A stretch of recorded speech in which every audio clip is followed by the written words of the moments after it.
देवा टकली कर रे बाबा, मला एकदाची टकली कर. का पुरुष टकले आहेत तेवढे बस नाही का? अहो काय करू, बॉबकट करायला सुद्धा केसच राहिले नाहीत. पूर्वी आई आजी घरीच तेल करायच्या. दाट लांब सडक सुळसुळीत केस असायचे, गळायचेच नाहीत. पण आता आई आजीलाच तेल करता येत नाही ना, मग काय करायचं? काळजी नको, तोडकर संजीवनीनं तयार केलेलं आई आजीच्या हातचं तेल केस प्रभा अल्मंड प्लस तेल. लहानांपासून मोठ्यांपर्यंत उपयोगी तोडकर संजीवनीचे केस प्रभा सर्वत्र उपलब्ध.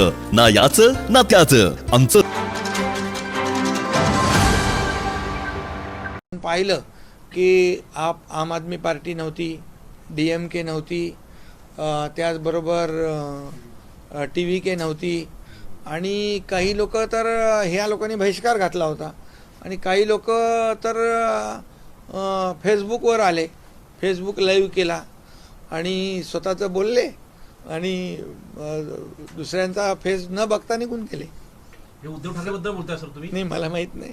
सर एकीकडे फेसबुक लाईव्हवर आणि ऑनलाईनवर ठाकरे अर्धवट सोडून गेले बैठक. या बैठकीमध्ये महत्त्वाचा निर्णय घेतलेला आहे. या बैठकीमध्ये मी सांगतो, या लोकांचा सगळा मॉरल तुटलेला आहे, डिमॉरलाइज झालेले आहेत आणि त्यामुळे हे गलित गात्र झालेलं इंडी अलायन्स आहे.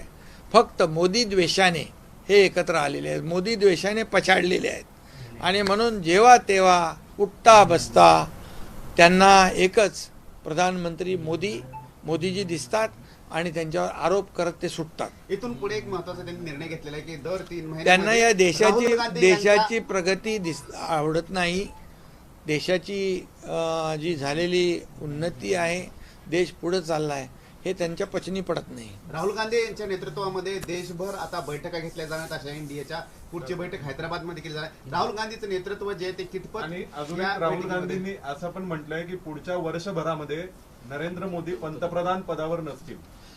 माझं त्यांना एवढंच सांगणं आहे, विचारणं आहे की नरेंद्र मोदी साहेब तर 140 कोटी जनतेच्या भरोश्यावर, आशीर्वादावर 1 वर्ष नाही पुढचे कितीतरी वर्ष राहतील.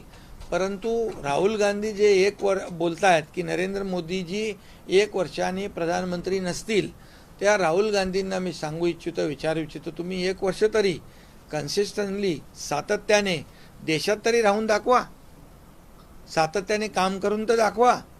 मला वाटतं पवार साहेब पण त्यांच्याबद्दल बोललेले आहेत की त्यांच्या कामामध्ये सातत्य नाही. ममता दिदी पण बोललेले आहे त्यांच्या कामामध्ये सातत्य नाही.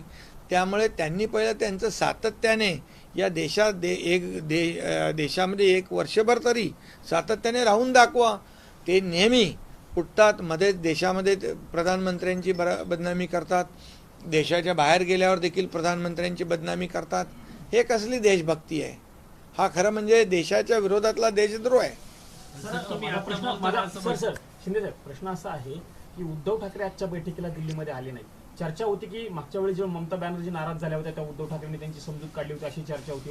जे उद्धव ठाकरे समजूत काढतात, पुढाकार घेतात, मग ते उद्धव ठाकरे आजच्या बैठकीला न आल्यामुळे वेगळी चर्चा सुरू झालेली आहे. उद्धव ठाकरे हे दूर जायच्या विचारात आहेत का, अशाही चर्चा मधल्या काळात देवेंद्र फडणवीस यांची रात्री भेट घेतली, रात्री SMS केले मिलिंद नार्वेकरांनी देवेंद्र फडणवीसांना.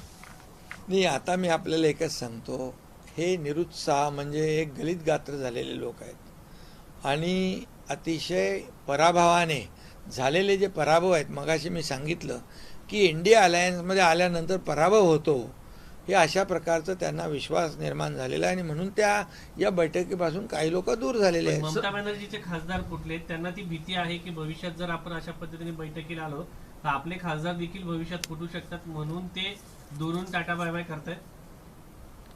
काय म्हणतो आपण ते दुसऱ्याला काय सांगणे, हा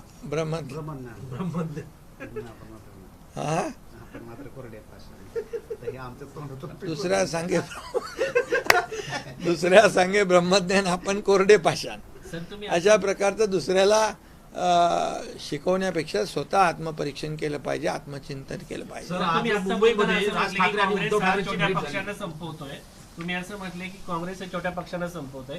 तुमच्या नेतृत्वामध्ये महाराष्ट्रात निवडणुका झाल्या, तुमचे आत्ताच विधान परिषदेला तुम्ही 5 जागांची मागणी केली, संभाजीनगरची जागा तुमची होती. अशी तुमच्या पक्षामध्ये इंडिया आघाडीमध्ये जशा पद्धतीने म्हटलं जाते तसं ते NDA मध्ये पण म्हटलं जाते की भाजप छोट्या प्रादेशिक पक्षांना संपवतोय. बघा, आमची जी युती आहे, महायुती आहे, आमचं गठबंधन विचारधारेवर झालेलं आहे. बाळासाहेबांचे विचार घेऊन आम्ही पुढे चाललो आहे. भारतीय जनता पक्ष आणि शिवसेना एक वैचारिक भूमिका घेऊन आम्ही पुढे चाललो आहे. त्यामुळे बाकी इंडिया अलायन्समध्ये जे स्वार्थासाठी एकत्र आलेले आहेत तसे आम्ही स्वार्थासाठी एकत्र आलेलो नाही. मला काय मिळालं, त्याला काय मिळालं हे पाहण्याचं काम इंडिया अलायन्स करतात आणि म्हणूनच आता एक एक पक्ष त्यांच्यातला बाहेर पडत चाललेला आहे. ताज्या घडामोडी पाहण्यासाठी माझा महाराष्ट्र न्यूजला आजच सबस्क्राईब करा.